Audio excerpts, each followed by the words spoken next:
আমন্ত্রণ দুপুরের বাংলাদেশে। শুরুতে জানিয়ে দেব শিরোনামগুলো। ময়না তদন্ত শেষে জবি শিক্ষার্থী ও ছাত্রদল নেতা জুবায়েদের মরদেহ স্বজনের কাছে হস্তান্তর। কিছুক্ষণের মধ্যে ক্যাম্পাসে হবে জানাজা। শাহজালাল বিমানবন্দরের ৯ নম্বর গেট দিয়ে এখনো শুরু হয়নি পণ্য খালাস। অপেক্ষায় আছেন আমদানিকারক, সিএনএফ এজেন্ট ও কুরিয়ার প্রতিনিধিরা। আমরা যে ভিতরে ঢুকবো তাও কোনো নিশ্চয়তা নাই। আমরা সকাল থেকে আইসা দাঁড়ায় পণ্য খালাসের জন্য এটা এই জায়গায় উপযুক্ত না। কারণ হলো একটা গাড়ি ঢুকিয়ে যে মালটা যে করবে, লোডিং করবে, লোডিং এর জায়গা নাই। মালামাল উঠানোর জন্য যে ভারী যন্ত্রপাতি সেগুলো এখনো কোনো ব্যবস্থা নাই। ৩ দফা দাবিতে অনড় এমপি ও শিক্ষকদের অবস্থান শহীদ মিনারে। বিএনপির সংহতি, ক্ষমতায় এলে ন্যায্য দাবির জন্য নামতে হবে না রাস্তায়। সরকারের কাছে অনুরোধ করব, 5% এনাফ নয়, বিশেষ বিবেচনা আপনাদেরকে করতে হবে। জুলাই সনদকে একপাক্ষিক ও ক্ষমতা কেন্দ্রিক বয়ান মনে করে এনসিপি। নির্বাচন প্রভাবিত হবে না দাবি বিএনপির।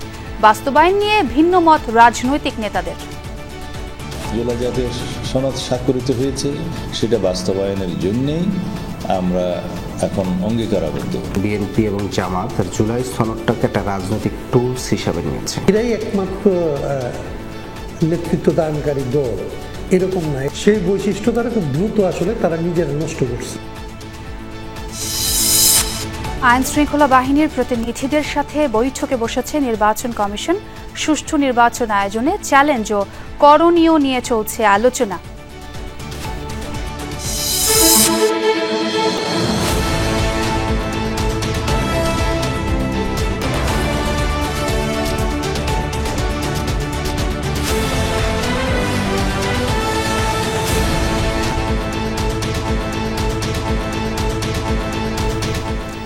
দেখছিলেন শিরোনামগুলো। এছাড়াও দেশ বিদেশের আরও খবর নিয়ে দুপুরের বাংলাদেশে সবাইকে স্বাগত জানাচ্ছি। আমি ছোঁয়া খন্দকার। ময়না তদন্ত শেষে পরিবারের কাছে হস্তান্তর করা হয়েছে জগন্নাথ বিশ্ববিদ্যালয়ের শিক্ষার্থী ও ছাত্রদল নেতা জোবায়েদ হোসেনের মরদেহ। নিয়ে যাওয়া হচ্ছে বিশ্ববিদ্যালয় ক্যাম্পাসে। সেখানে অনুষ্ঠিত হবে তার নামাজে জানাজা। রোববার বিকেলে দুর্বৃত্তদের হামলায় বংশাল থানার মাহুতটুলি এলাকায় নিহত হন জোবায়েদ। এ হত্যাকাণ্ডের ঘটনায় তার ছাত্রীকে আটক করেছে পুলিশ। এদিকে জোবায়েদ হত্যায় জড়িতদের দ্রুতই গ্রেফতারের দাবি জানিয়েছে জবি শিক্ষার্থীরা। তা না হলে আন্দোলনে নামার হুঁশিয়ারি দিয়েছেন তারা।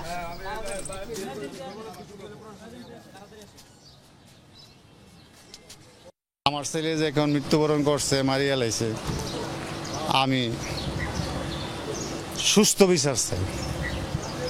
অদূর ভবিষ্যতে জানি আর এরকম আমার মতো বাপের কোল, মার কোল, চাচা ভাতিজার কোল খালি না। আমরা অবিলম্বে কালক্ষেপণ না করে প্রশাসনের প্রতি আমরা আস্থা রাখতে চাই এবং প্রশাসনের উদ্দেশ্যে বলতে চাই, যত দ্রুত সম্ভব জুবায়েরের হত্যাকারীদের শুধু গ্রেপ্তার না, গ্রেপ্তারপূর্বক দৃষ্টান্তমূলক শাস্তি দ্রুত নিশ্চিত করা হোক। যারা প্রকৃত দোষী তাদের যাতে দ্রুত গ্রেপ্তার করে সর্বশাস্তি ফাঁসি নিশ্চিত, সেই দাবি জানাচ্ছি। শাহজালাল বিমানবন্দরে ৯ নম্বর গেট থেকে আমদানি পণ্য খালাস হওয়ার কথা থাকলেও এখনও শুরু হয়নি সেই কার্যক্রম। সকাল থেকে এই গেটের সামনে অপেক্ষায় আমদানিকারক, সিএনএফ এজেন্ট ও কুরিয়ার প্রতিনিধিরা। বিমানবন্দরে কার্গো ভিলেজে আগুনের ঘটনার পর থেকেই বন্ধ রয়েছে আমদানি পণ্য খালাস প্রক্রিয়া। শনিবার customs house commissioner Mohammad Mashiur Rahman স্বাক্ষরিত এক চিঠিতে আমদানিকারক ও অংশীজনদের জানানো হয়, বিকল্প হিসেবে শাহজালাল বিমানবন্দরের ৯ নম্বর গেট থেকে পণ্য খালাস করা হবে।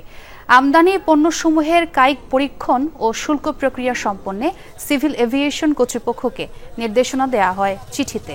তাই সকাল থেকেই আমদানিকারক, সিএনএফ এজেন্ট ও কুরিয়ার প্রতিনিধিরা অপেক্ষায় আছেন ৯ নম্বর গেটে। তারা জানান, বিমান বা কাস্টমস কর্তৃপক্ষের কোনো কার্যক্রম চোখে পড়েনি তাদের। কার্গো কমপ্লেক্স থেকে কয়েকটি গেট দিয়ে ভিন্ন ভিন্ন পণ্য খালাস হলেও ঘোষিত ৯ নম্বর গেটে এই সকল পণ্য খালাস নিয়ে সংশয়ও প্রকাশ করেন তারা। ভারী পণ্য খালাসে হাইস্টার বা ফর্কলিফটের মতো পরিবহন না থাকায় কিভাবে এসব পণ্য খালাস হবে তা নিয়েও শঙ্কার কথা জানান। আরও বলেন, সময় মতো আমদানি পণ্য খালাস না হলে বড় ব্যবসায়িক ক্ষতির সম্মুখীন হতে হবে।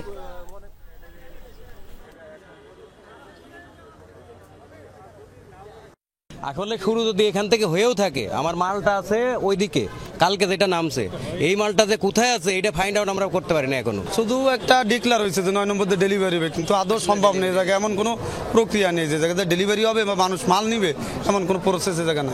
কিছু কিছু মাল যে পচন দ্রব্য যেরকম ফল ফুল বা এমার্জেন্সি কেমিক্যাল এগুলো আসবে এখান থেকে দিবে, তো এরকম কোনো প্রক্রিয়া দেখিনি এখানে। বা এখানে আপনার যেরকম বিমান থাকবে, সিআর থাকবে, কাস্টম থাকবে, তারাও কেউ কিছু নাই এখানে। দর্শক, শাহজালাল বিমানবন্দরে আছেন আমার সহকর্মী তানজিম শাফিন, তার সঙ্গে কথা বলতে চাই। শাফিন, আমরা যতটুকু জানতে পেরেছি অবশেষে পণ্য খালাস কার্যক্রম শুরু হয়েছে। আপনি সেখানে কি অবস্থা দেখছেন এবং কোনো তৎপরতা চোখে পড়েছে কিনা, এবং যারা অপেক্ষমান রয়েছেন তারা কি বলছেন? কিছুক্ষণ আগে একজন কাস্টমস এজেন্ট অ্যাসোসিয়েশনের নেতা তিনি আমাদের সাথে কথা বলেছেন। তিনি যেটি বলছেন যে তিনি ভেতরে গিয়েছিলেন এবং তিনি বিমানবন্দরের ভেতরে সিভিল এভিয়েশন এবং বিমান বাংলাদেশ কর্তৃপক্ষের সাথে কথা বলেছেন এবং তিনি এটি নিশ্চিত হতে পেরেছেন যে কিছুক্ষণের মধ্যেই আমদানিকৃত পণ্য খালাস প্রক্রিয়াটি শুরু হতে যাচ্ছে বিমানবন্দরের এই 9 নং গেট থেকে। তিনি যেটি বলছেন যে পড়ে যাওয়া কার্গো কমপ্লেক্সে যে সকল কার্যক্রম হতো সেই সকল কার্যক্রমের জন্য নির্ধারিত স্থান ঠিক করেছে সিভিল এভিয়েশন অথরিটি, এবং সেখানে আসলে এই যে পণ্যগুলোর কায়িক পরীক্ষণ, অর্থাৎ পণ্যগুলো যারা C&F এজেন্টরা রয়েছেন তারা যাচাই বাছাই করে দেখার যে বিষয়টি রয়েছে সেটি তারা ভেতরেই সেই প্রক্রিয়াটি সম্পন্ন করবেন। এবং ইউনিট বিতে কার্গো কমপ্লেক্সের যে পুরো প্রক্রিয়াটি সম্পন্ন হতো, অর্থাৎ পণ্য খালাসের যে প্রক্রিয়াটি সম্পন্ন হতো সেটি হবে এই 9 নং গেট থেকে। এর পাশাপাশি তিনি এটিও জানিয়েছেন যে গতকালকের একটি বৈঠকে আসলে যারা অংশীজন রয়েছেন আমদানি পণ্য সংশ্লিষ্ট তারা একটি বৈঠক করেছেন এবং সেই বৈঠকের সিদ্ধান্ত অনুযায়ী যে সকল সিদ্ধান্ত এসেছে যে সিভিল এভিয়েশন অথরিটি আসলে একটি জায়গা নির্ধারণ করবেন যেখানে আমদানি বিমানগুলো কার্গোগুলো আসলে অবতরণ করবে এবং অবস্থান করবে, সেখান থেকে বিমান বাংলাদেশ সেই পণ্যগুলো বুঝে নেবে, পরবর্তীতে তারা আসলে সেটি আমদানিকারকদের কাছে বুঝিয়ে দেওয়ার দায়িত্বটি পালন করবেন, অর্থাৎ কার্গো হ্যান্ডলিংয়ের যে দায়িত্বটি সেটি বিমান বাংলাদেশ অথরিটির কাছেই যথারীতি থাকছে। তো বিমান বাংলাদেশ অথরিটির কর্তৃপক্ষ যারা রয়েছেন তাদের সাথে C&F এজেন্ট যারা রয়েছেন তারা আসলে যোগাযোগের চেষ্টা করেছিলেন সকাল থেকে আমরা দেখেছি, কিন্তু তারা অভিযোগ করেন যে এখানে আসলে তারা তাদেরকে পাননি। তবে কিছুক্ষণ আগে আমরা যেটি দেখেছি যে একজন আসলে আমাদের সাথে এসে কথা বললেন এবং তিনি জানালেন যে আর কিছুক্ষণের মধ্যেই চট্টগ্রাম CEPZ-এর ইয়াংগুন নামের একটি পোশাক কারখানার যে আমদানি পণ্য রয়েছে সেটির সকল পরীক্ষা নিরীক্ষণ প্রক্রিয়া সম্পন্ন হয়েছে। কিছুক্ষণের মধ্যেই সেটি এই 9 নং গেট থেকে খালাসের মধ্য দিয়ে পণ্য খালাস প্রক্রিয়া 9 নম্বর গেট থেকে শুরু হবে এবং 24 ঘন্টায় সপ্তাহের সব কয়দিনই এই গেট থেকেই এই কার্যক্রমটি চলবে বলে জানানো হয়েছে এখনো পর্যন্ত। তো আমরা অপেক্ষায় আছি সেই মুহূর্তের ছোঁয়া এবং সে তথ্য জানবো আপনার কাছ থেকে। শাফিন, অনেক ধন্যবাদ যোগ দেওয়ার জন্য। মূল বেতনের 20% বাড়ি ভাড়া সহ 3 দফা দাবিতে টানা 9ম দিনের মতো আন্দোলন চালিয়ে যাচ্ছেন এমপিওভুক্ত বেসরকারি শিক্ষা প্রতিষ্ঠানের শিক্ষকরা। কেন্দ্রীয় শহীদ মিনারে আমরণ অনশন ও শিক্ষক সমাবেশ কর্মসূচি পালন করছেন তারা। শিক্ষকরা জানিয়েছেন ন্যায্য দাবি পূরণ না হওয়া পর্যন্ত অনশন কর্মসূচি চলবে। প্রয়োজনে এই আন্দোলন জাতীয়করণের এক দফায় রূপ নেবে বলেও জানান তারা। এমপিও শিক্ষকদের এই আন্দোলনের সাথে সংহতি জানিয়েছে বিএনপি। সকালে দলের যুগ্ম মহাসচিব শহীদ উদ্দিন চৌধুরী অ্যানির নেতৃত্বে একটি প্রতিনিধি দল শহীদ মিনারে যায়। অ্যানি বলেন, শিক্ষা প্রতিষ্ঠানকে জাতীয়করণের দাবিতে একমত বিএনপি। দল ক্ষমতায় গেলে কোনো শিক্ষককে ন্যায্য দাবির জন্য আর রাস্তায় নামতে হবে না বলেও আশ্বাস দেন তিনি। দর্শক, আমরা আরও খবরাখবর জানতে চাই। আমার সহকর্মী আলামিন হক অহন আমার সঙ্গে যোগ দিয়েছেন।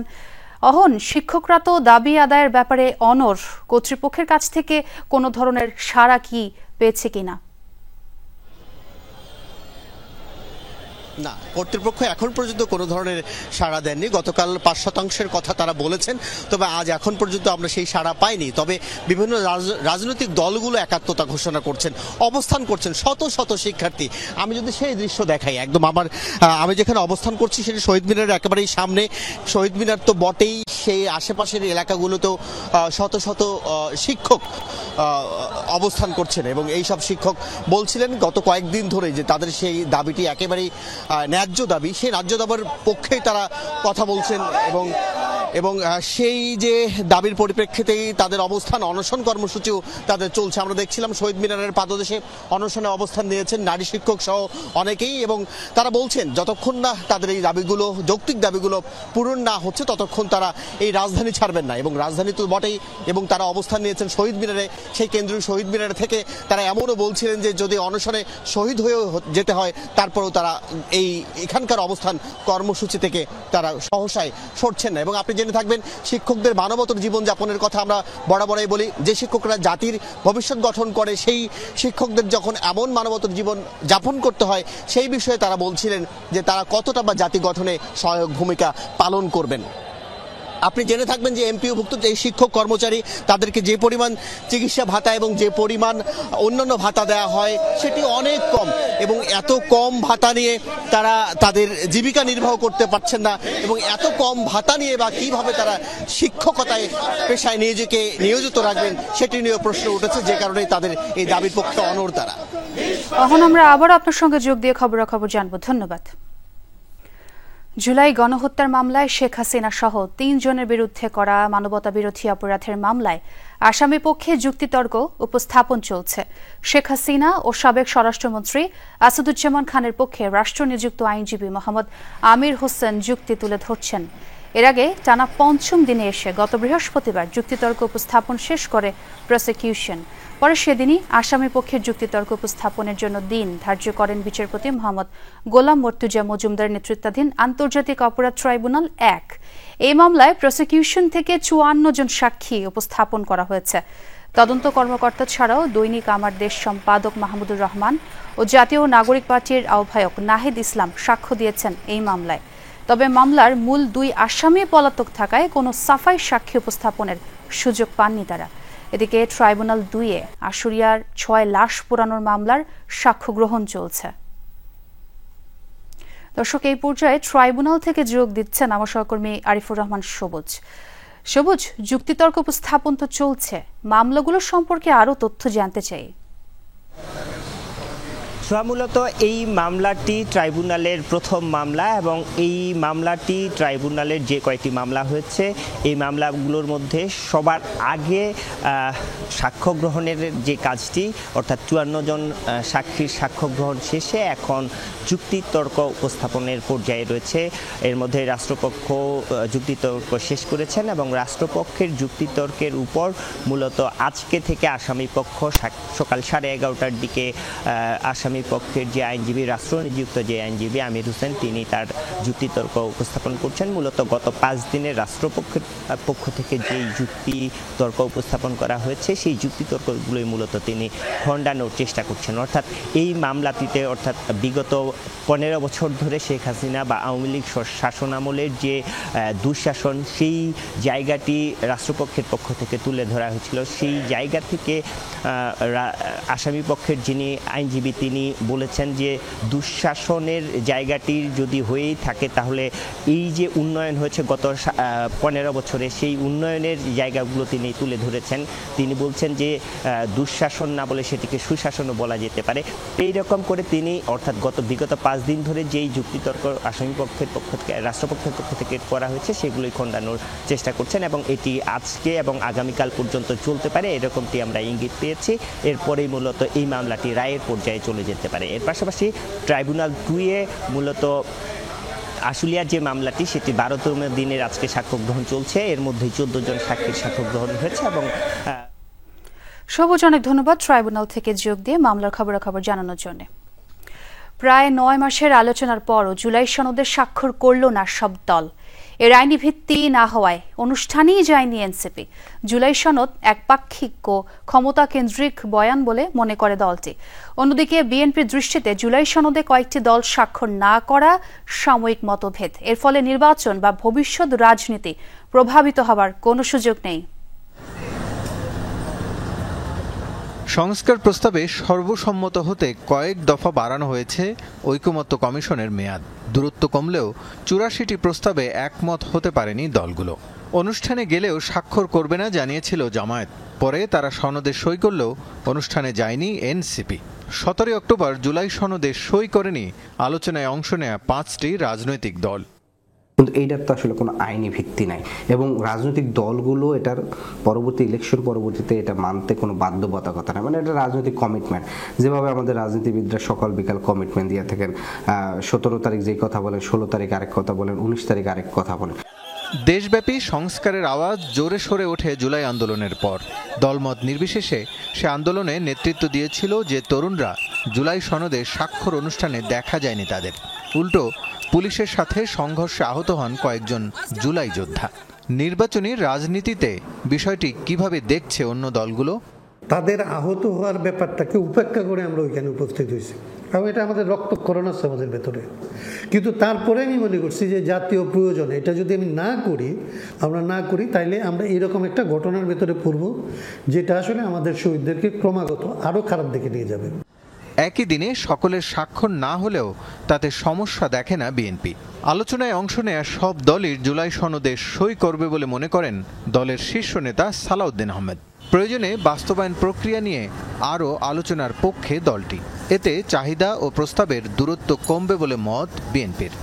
জুলাই জাতীয় সনদ স্বাক্ষরিত হয়েছে, এটা একটা ঐতিহাসিক রাজনৈতিক সমঝোতার দলিল, সেটা বাস্তবায়নের জন্যেই আমরা এখন অঙ্গীকারাবদ্ধ এবং সেটার আইনি ভিত্তি দেওয়ার জন্যেই গণভোট আয়োজন করতে হবে, সেই বিষয়েও আমরা সবাই একমত।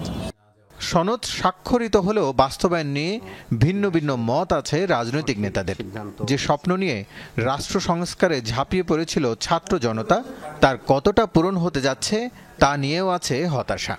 এরাই একমাত্র নেতৃত্ব দানকারী দল এরকম না, এরা যখন নেতৃত্ব দিয়েছে তখন দলটা ছিল না।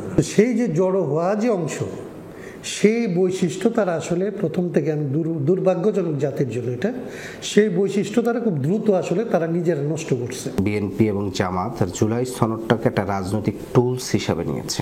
যে বিএনপি কোনটায় রাজি হয় না, যে প্রধানমন্ত্রী থাকাকালীন দলের প্রধান থাকতে পারবেন, এটা বিএনপি নোট অফ ডিসেন্ট দিয়ে রাখছে। বিরোধী দলের প্রধান যে থাকবেন সে একই সাথে দলের প্রধান থাকবেন, জামাত আবার সেটা নোট অফ ডিসেন্ট দিচ্ছে। তাহলে এটা তো একটা একেবারে খুবই স্পেসিফিক ভাবে মনে হচ্ছে যেন তারা একজন সরকারি দল হবে আর একজন বিরোধী দল। তারা স্বাক্ষর করবেন না এরকম কোনো অবস্থান প্রকাশ করেনি, বলেছে সনদের কি আছে দেখে তারপরে তারা স্বাক্ষর করবেন।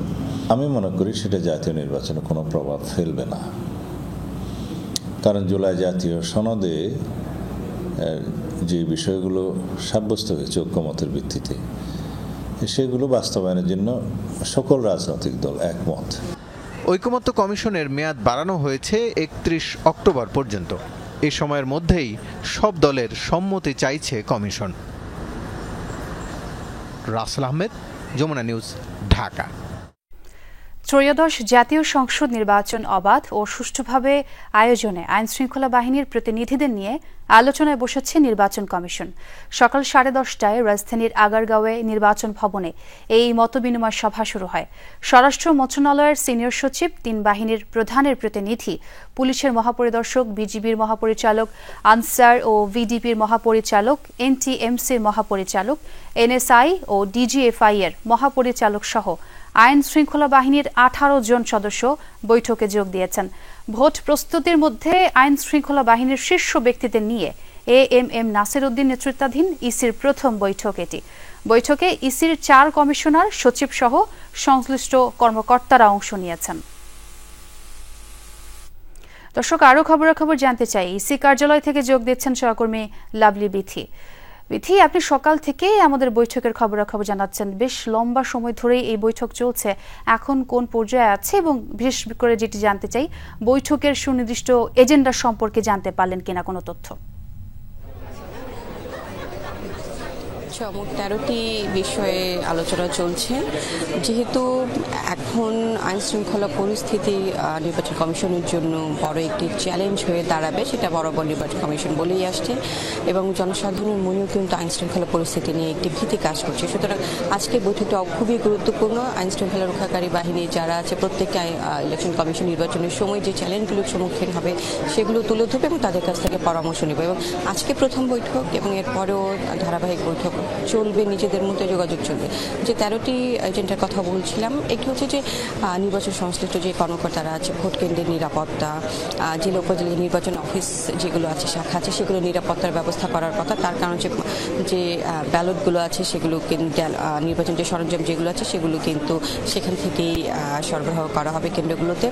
এছাড়া 5 আগস্টের পরে যে এখনও বেশ কিছু অবৈধ অস্ত্র যেগুলো উদ্ধার করা হয়নি এবং যে অবৈধ অস্ত্র আছে সেগুলো রোধ করা এবং হচ্ছে যে সেগুলো সংগ্রহ করা।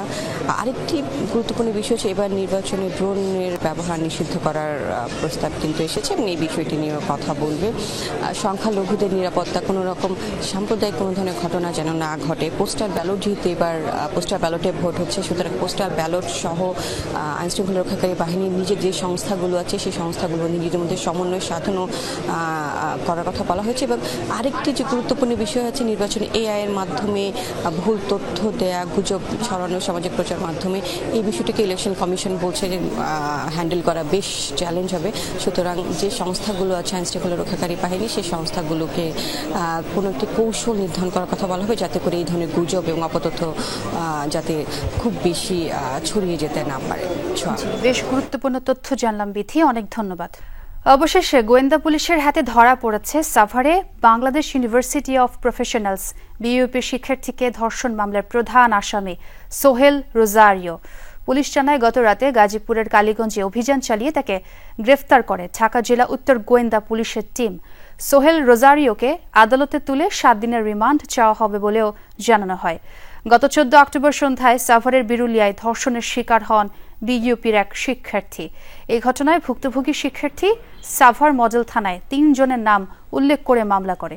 এরপর অভিযান চালিয়ে মামলার 3 নম্বর আসামি মিঠু বিশ্বাসকে গ্রেফতার করে পুলিশ। বাকি আরেক আসামি ধরতে অভিযান অব্যাহত রয়েছে।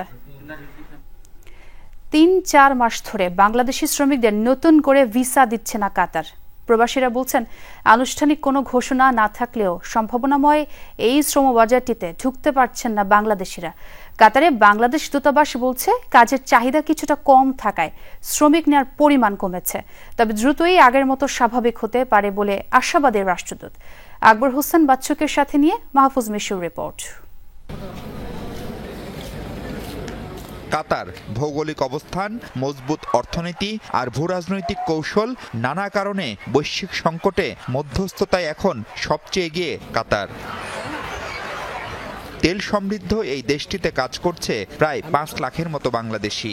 এই সংখ্যা কাতারের জনসংখ্যার চেয়েও লাখ 2 বেশি। মূলত গেল বিশ্বকাপ ফুটবল আয়োজনের সময় একটা বড় অংশের বিদেশি শ্রমিক আসে দেশটিতে।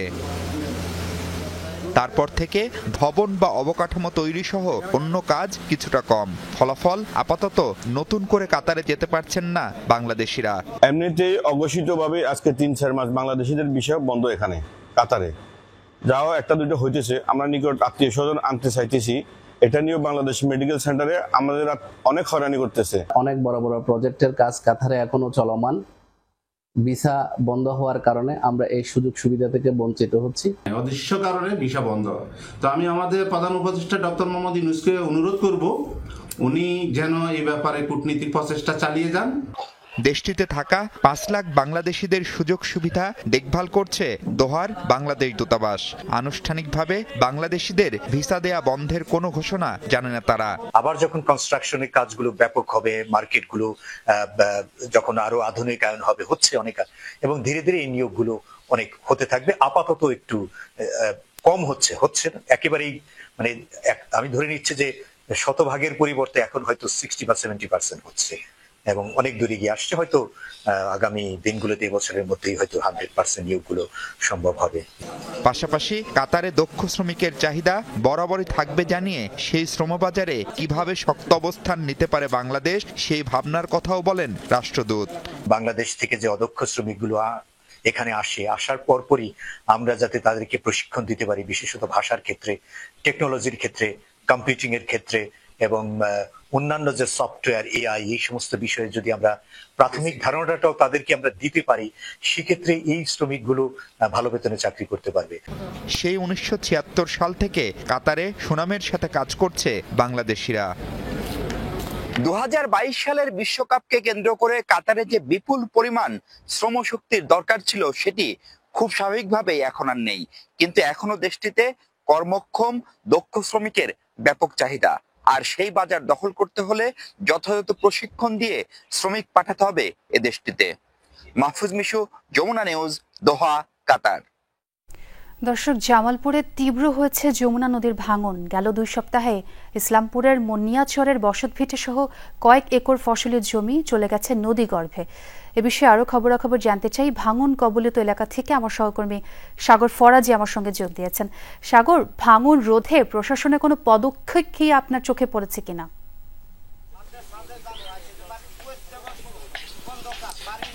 দেখুন, আমি প্রায় ঘন্টাখানেক হলো এই চরে অবস্থান করছি, অর্থাৎ জামালপুরের যমুনার নদীর যে মনিয়াচর এলাকায়। এখানে আমি এসে দেখেছি যে প্রায় 3 কিলোমিটার এলাকা জুড়ে কিন্তু আমার পেছনে যে অংশটি দেখছেন এরকম ভাঙন। বিশেষ করে ওই যে ভিটাটি দেখছেন, এটি একটি মসজিদ ছিল, এই মসজিদ কিন্তু কিছুদিন আগে কিন্তু ভেঙে চলে গেছে। তো এই বিষয়গুলো নিয়ে যখন স্থানীয় যে পানি উন্নয়ন বোর্ড বা জেলা প্রশাসনের কাছে এই ভুক্তভোগীরা গিয়েছেন, তারা আসলে কোনো প্রতিকার পাননি। উল্টো তাদেরকে বলা হয়েছে যে নিজ উদ্যোগে কোনো কিছু করার জন্য। তো এই জায়গা থেকে কিছু স্থানীয় যে যুবক হচ্ছে, তারা তাদের মতো করে চেষ্টা করে হচ্ছে অর্থ যোগান দিয়ে কিন্তু ডাম্পিং করার চেষ্টায় রয়েছেন। এছাড়া যদি একটু বিষয় বলি, এই চর অঞ্চলটি প্রায় 50 বছর যাবৎ উঠেছে, এখানকার মানুষও কিন্তু 50 বছর যাবৎ বসবাস করছে। তো সেই জায়গা থেকে এই মানুষগুলো দিন দিন বিপাকে পড়ে যাচ্ছেন। এই ভাঙন তীব্রতা বাড়ছে, আর আমরা লক্ষ্য করেছি যে এই ঘরগুলো নিয়ে এই পাশের একটি জায়গায় এইভাবেই কিন্তু তুলে রেখেছে, কোথাও তারা জায়গা পাচ্ছে না। তো সেই জায়গা থেকে মানুষ কিন্তু খুব বিপাকে পড়েছে, আর তারা কিন্তু প্রশাসনের হস্তক্ষেপ চাচ্ছে। আজকে কিন্তু এখানে অনেকেই জড়ো হয়েছিল, কিন্তু এখানে তারা এই তাদের দাবিগুলো জানিয়েছিল। এই যে ঘরগুলো দেখা যাচ্ছে, এই ঘরগুলো আসলে ভাঙন কবলিত এলাকা যে জায়গাগুলো রয়েছে সেই জায়গার। শুধু যে ঘর ভেঙেছে, মসজিদ ভেঙেছে বা এরকম নয়, এই পাশাপাশি কয়েক একর ফসলি জমি ভেঙেছে। তো সেই জায়গা থেকে যারা এখানকার কৃষক রয়েছে, তারা কিন্তু খুব বিপাকে রয়েছেন, এবং কি তারা কিন্তু বারবার বলছেন যে প্রশাসনের পক্ষ থেকে যাতে কোনো কিছু দ্রুত পদক্ষেপ নেয় এবং কি ডাম্পিং ব্যবস্থা করা হয়। এই ছিল আমার কাছে। সোহা। সাগর, অনেক ধন্যবাদ আপনাকে। দর্শক, আগেই যেমনটি জানিয়েছিলাম সংবাদের শুরুতে, ময়নাতদন্ত শেষে জবি শিক্ষার্থী ও ছাত্রদল নেতা জুবায়েদের মরদেহ স্বজনদের কাছে হস্তান্তর করা হয়েছে এবং ক্যাম্পাসে হবে জানাজা। জগন্নাথ বিশ্ববিদ্যালয়ে আছেন আমার সহকর্মী রিয়াজ রায়হান, তার কাছ থেকে পরিস্থিতি জানবো। রিয়াজ, জবি শিক্ষার্থী জুবায়েদের জানাজা কখন নাগাদ অনুষ্ঠিত হবে এবং ক্যাম্পাসে জড়ো হওয়া জবি শিক্ষার্থীরা কি বলছেন, কি পরিস্থিতি সেখানে?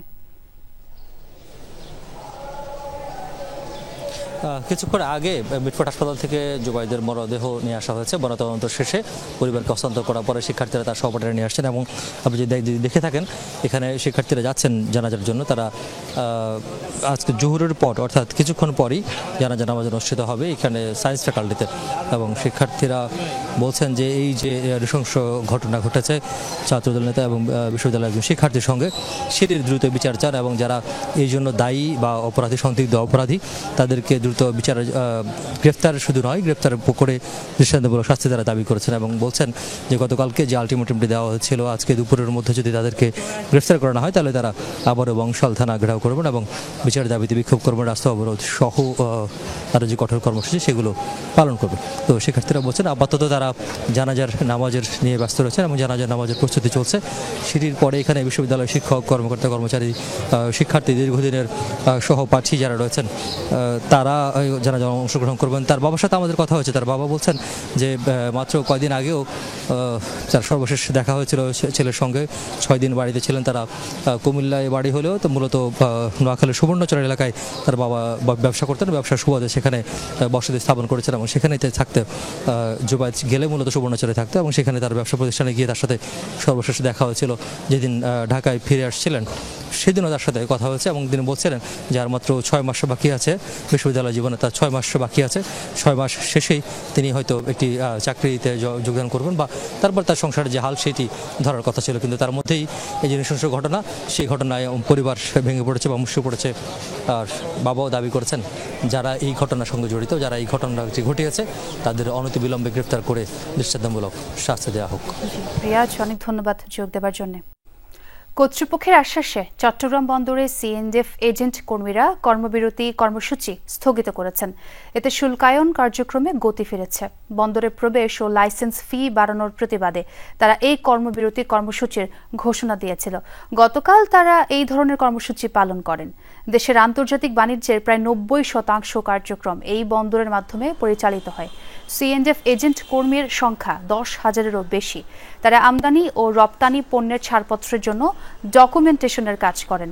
ব্যবসায়ীদের আপত্তি উপেক্ষা করে গত 14 সেপ্টেম্বর বন্দরে নতুন মাসুলের গেজেট প্রকাশ করা হয়। 15 অক্টোবর থেকে কার্যকর করে বন্দর কর্তৃপক্ষ। তাতে বিভিন্ন ধরনের সেবার মাসুল আগের তুলনায় গড়ে প্রায় 41% বাড়ানো হয়েছে। এর প্রতিবাদে ধাপে ধাপে কর্মসূচি পালন করে আসছিল বন্দর ব্যবহারকারীরা। কুমিল্লা ভিক্টোরিয়া কলেজে কিশোর গ্যাংয়ের হামলা ও অস্ত্র নিয়ে মহড়ার ঘটনায় গ্যাং লিডার সহ 20 সদস্যকে আটক করা হয়েছে।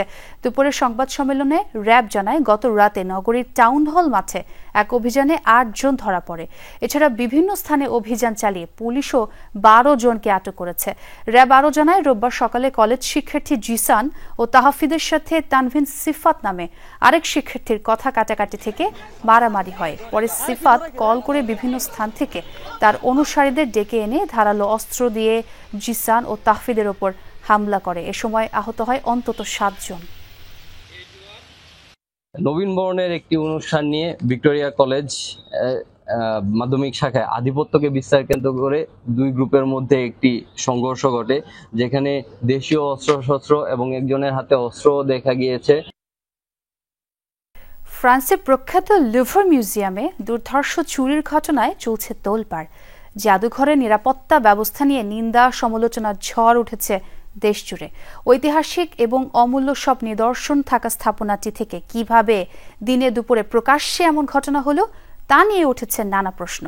লুভরের কর্মীরা বলছেন, মিউজিয়ামের নিরাপত্তা ব্যবস্থা নিয়ে শঙ্কার কথা আগেই জানিয়েছিলেন তারা, তবে তাতে গুরুত্ব না দেয়ায় কর্তৃপক্ষের গাফিলতিকে দায়ী করা হচ্ছে।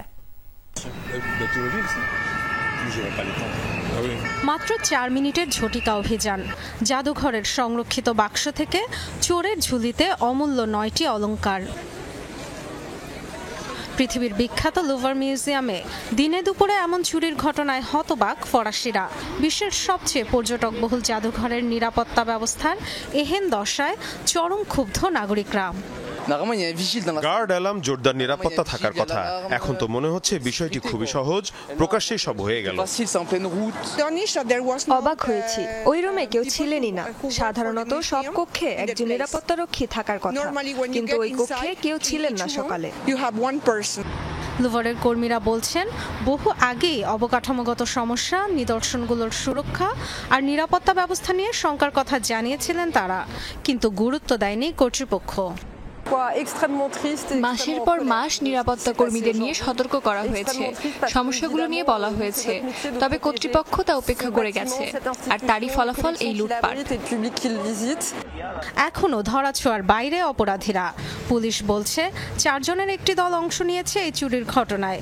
ভেতরে প্রবেশ করেছিল 2 জন, বাইরে পাহারায় ছিল বাকি 2 জন। তবে তারা বড় একটি চক্রের অংশ ছিল বলেও ধারণা করা হচ্ছে। পুরো বিষয়টি খতিয়ে দেখতে বিশেষ ইউনিটকে দেয়া হয়েছে তদন্তভার। বিশেষজ্ঞরা বলছেন, খোয়া যাওয়া অলংকারগুলো অমূল্য, তাই এগুলো বিক্রি করতে গিয়ে সুবিধা করতে পারবে না চোরের দল। চোরচক্র খুব শীঘ্রই বুঝতে পারবে তাদের অপরাধের গভীরতা এবং তারা কোন পথে পা বাড়িয়েছে। এসব রত্ন বিক্রয়যোগ্য নয়, গয়না থেকে মূল্যবান পাথরগুলো খুলতেও বিশেষজ্ঞ লাগবে। আর এই ঘটনা যেহেতু সবার জানা, তেমন কিছু সম্ভব নয়। লুভার মিউজিয়াম খুলে দেওয়ার কিছুক্ষণের মধ্যেই হয় দুর্ধর্ষ এই চুরির ঘটনা। গ্যালারি অব অ্যাপোলো থেকে 9টি গয়না নিয়ে উধাও হয় অপরাধীরা। একটি গয়না ফেলে যায় তারা। সম্রাট নেপোলিয়ন এবং তার বংশধরদের সময়কালের ছিল অলংকারগুলো। এই ঘটনাকে দেশের ঐতিহ্যের ওপর আঘাত আখ্যা দিয়েছেন প্রেসিডেন্ট ইমানুয়েল ম্যাক্রন। ডরথি দাস্ট্রিন, যমুনা নিউজ। ফিফা অনূর্ধ্ব 20 বিশ্বকাপের খবর। রেকর্ড 6 বারের চ্যাম্পিয়ন আর্জেন্টিনাকে 2-0 গোলে হারিয়ে প্রথমবারের মতো চ্যাম্পিয়ন হয়েছে মরক্কো। ফাইনালের মঞ্চে জোড়া গোল করে সব আলো নিজের দিকে করে নিলেন ইয়াসির জাবেরি। চিলির এস্তাদিও ন্যাসিওনালে সপ্তম শিরোপা জয়ের স্বপ্ন নিয়ে মাঠে নামে আর্জেন্টিনা। বল দখলের লড়াইয়ে এগিয়ে থেকেও গোলের দেখা পায়নি তারা। উল্টো যতবারই বলের নাগাল পেয়েছে ততবারই আর্জেন্টাইনদের চাপে ফেলেছে মরক্কো। বিশেষ করে প্রথমার্ধে প্রতিপক্ষের রক্ষণে চিন্তার কারণ হয়েছিলেন ইয়াসির জাবেরি, ওথমান মাম্মা, জেসেম ইয়াসিনরা। খেলার 12 ও 29 মিনিটে গোল করে দলকে এগিয়ে নেন জাবেরি। পরে অবশ্য ম্যাচে ফেরার চেষ্টা করলেও জালের দেখা পায়নি আর্জেন্টিনা। ফলে 2-0 গোলের জয় প্রথমবারের মতো ফিফা অনূর্ধ্ব 20 বিশ্বকাপের শিরোপা নিজেদের করে নেয় আফ্রিকার দেশ মরক্কো। ভারতের পরাজয়ে নারী বিশ্বকাপে সেমির স্বপ্ন টিকে থাকলো বাংলাদেশের। তবে শেষ 4-এর আশা বাঁচিয়ে রাখতে শ্রীলঙ্কার বিপক্ষে জয়ের বিকল্প নেই টাইগ্রেসদের সামনে। ম্যাচ শুরু হবে আজ বিকেল 3:30টায়। টানা 4 ম্যাচ হারে কঠিন সমীকরণের মুখে পড়েছে নিগার সুলতানা জ্যোতির দল। তাই তো লঙ্কানদের পাশাপাশি জয় পেতে হবে ভারতের বিপক্ষেও। ইংল্যান্ডের কাছে ভারতের পর নিউজিল্যান্ডের পরাজয়ের দিকেও তাকিয়ে থাকতে হবে। যদি নিউজিল্যান্ড ভারতকে হারায় তাহলে বাংলাদেশ, নিউজিল্যান্ড ও ভারতের সমান 6 পয়েন্ট থাকে। তখন বড় ব্যবধানের জয়ে জিততে হবে বাংলাদেশকে, কারণ রান রেটে অনেক পিছিয়ে আছে টিম টাইগ্রেস। এদিকে সেমির আশা বাঁচিয়ে রাখতে বাংলাদেশ ও পাকিস্তান দু দলকেই হারাতে হবে শ্রীলঙ্কাকে। সেই সাথে প্রার্থনা করতে হবে যেন ভারত হারে সবকটি ম্যাচে। এছাড়া ইংল্যান্ডকেও জিততে হবে নিউজিল্যান্ডের বিপক্ষে। অভিমান দূরে ঠেলে ক্রিকেটারদের স্বার্থে লিগে অংশ নেবে বয়কটের ঘোষণা দেয়া 45 ক্লাব। তাদের সঙ্গে আলোচনা শেষে এমন আশা প্রকাশ করেছেন কোয়াবের সভাপতি মোহাম্মদ মিঠুন। সবশেষ বিসিবি নির্বাচনে সরকারি হস্তক্ষেপের অভিযোগ এনে লিগ বয়কটের ঘোষণা দেয় 45টি ক্লাব। তবে হুমকি আমলে না নিয়ে বিসিবির নতুন কমিটি জানায় নির্ধারিত সময়ের মধ্যেই অনুষ্ঠিত হবে লিগ। এমন জটিল পরিস্থিতির মাঝে বিদ্রোহী ক্লাবগুলোর সঙ্গে আলোচনায় বসে ক্রিকেটার্স ওয়েলফেয়ার অ্যাসোসিয়েশন বাংলাদেশ কোয়াব। নির্বাচন বয়কট করার সাবেক অধিনায়ক তামিম ইকবালের মধ্যস্থতায় অনুষ্ঠিত হয় এই সভা, যেখানে ইতিবাচক আলোচনা শেষে কোয়াব সভাপতি ও তামিম ইকবালের অনুরোধে লিগ বয়কটের সিদ্ধান্ত থেকে সরে আসার সম্মতি জানায় অধিকাংশ ক্লাব। পর্যায়ক্রমে সব ক্লাব ক্রিকেটারদের স্বার্থ বিবেচনায় লিগে অংশ নেবে বলে আশা প্রকাশ করেন কোয়াব সভাপতি মোহাম্মদ মিঠুন।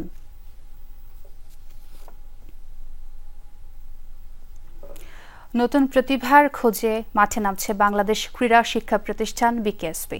আগামী 25 অক্টোবর দেশ জুড়ে শুরু হচ্ছে গোল ও ছক্কার ফুলঝুরি শিরোনামের প্রতিভা অন্বেষণ কার্যক্রম, যেখানে অনূর্ধ্ব 16 বছর বয়সী ফুটবল ও ক্রিকেট খেলোয়াড়দের খুঁজে বের করা হবে জাতীয় পর্যায়ের জন্য। পাশাপাশি বাছাইকৃত খেলোয়াড়দের তথ্য দেওয়া হবে বিসিবি ও বাফুফেকে। দেশের ক্রীড়াঙ্গনে বড় একটি জায়গা দখল করে আছে বাংলাদেশ ক্রীড়া শিক্ষা প্রতিষ্ঠান বিকেএসপি। ক্রিকেট, ফুটবল, হকি ছাড়াও অ্যাথলেটিক্স, সাঁতার সহ এই প্রতিষ্ঠানের বিভিন্ন ডিসিপ্লিনের অ্যাথলেটরা ছড়িয়ে আছে দেশ জুড়ে। ফুটবল, ক্রিকেট জনপ্রিয়তার শীর্ষে থাকলেও স্কোরারের পাশাপাশি অভাব রয়েছে হার্ড হিটার ব্যাটারের। বিষয়টিকে মাথায় রেখে দেশব্যাপী এক ব্যতিক্রমধর্মী ক্রীড়া প্রতিভা অন্বেষণ আয়োজন করতে যাচ্ছে বিকেএসপি। গোল ও ছক্কার ফুলঝুরি শীর্ষকে আয়োজনে অনূর্ধ্ব 16 বয়সী প্রতিভাবান কিশোর খেলোয়াড়দের খুঁজে বের করে জাতীয় পর্যায়ের জন্য প্রস্তুত করা হবে। সাভার, বিকেএসপি সহ আঞ্চলিক প্রশিক্ষণ কেন্দ্র দিনাজপুর, রাজশাহী, খুলনা, বরিশাল, সিলেট, চট্টগ্রাম এবং ময়মনসিংহ জেলা স্টেডিয়ামে অনুষ্ঠিত হবে প্রতিভা অন্বেষণের কার্যক্রম। সারা দেশের 64টা জেলা এবং 8টা বিভাগের মাধ্যমে আমাদের 8টা যে বিকেএসপি কেন্দ্র আছে সেখান থেকে আমরা হার্ড হিটার ব্যাটসম্যান আমরা খোঁজ করব। একই রকমভাবে ফুটবলের ক্ষেত্রে যখন দেখি যে সারা মাঠ খুব ভালো খেললো বাট স্কোর লাইনের সামনে গিয়ে যখন নেটের সামনে আসে তখন স্কোরটা আর হয় না। এই জন্য যে ভালো স্কোরার দরকার, যে বারের মধ্যে নেটের মধ্যে বল সে ঢুকাতে পারবে। দেশের 8টি বিভাগ থেকে ফুটবল ও ক্রিকেটে 2 জন করে মোট 16 জন খেলোয়াড় বাছাই করা হবে। চূড়ান্ত বাছাইয়ের পর নির্বাচিত খেলোয়াড়দের তথ্য সংরক্ষণ করে বাংলাদেশ ফুটবল ফেডারেশন ও ক্রিকেট বোর্ডের কাছে হস্তান্তর করা হবে বলে জানান বিকেএসপির মহাপরিচালক। যারা সিলেক্টেড হবে তাদেরকে নিয়ে এসে পরবর্তীতে নভেম্বর মাসে ফার্স্ট উইকে আবার সাভার বিকেএসপি সেন্ট্রালি আরেকটা ইয়ে হবে। একই সাথে এদের ডাটাবেসটা আমরা ক্রিকেট বোর্ড এবং ফুটবল ফেডারেশনের সাথে শেয়ার করব। 25 অক্টোবর প্রতিটি ভেন্যুতে সকাল 9টা থেকে বিকেল 4টা পর্যন্ত চলবে বাছাই প্রক্রিয়া। অনূর্ধ্ব 16 বছর বয়সী আগ্রহী খেলোয়াড়দের জন্ম সনদ, 1 কপি পাসপোর্ট সাইজের ছবি এবং প্রয়োজনীয় ক্রীড়া সামগ্রী সহ উপস্থিত থাকতে হবে নির্ধারিত ভেন্যুগুলোতে। নাসিফ শুভ, যমুনা স্পোর্টস। আর দুপুরের বাংলাদেশের প্রথম ঘন্টা থেকে বিদায় নিচ্ছে আমি ছোঁয়া খন্দকার। পরের ঘন্টা খবর নিয়ে ফিরবেন আমার সহকর্মী শাওন দত্ত। সাথেই থাকুন।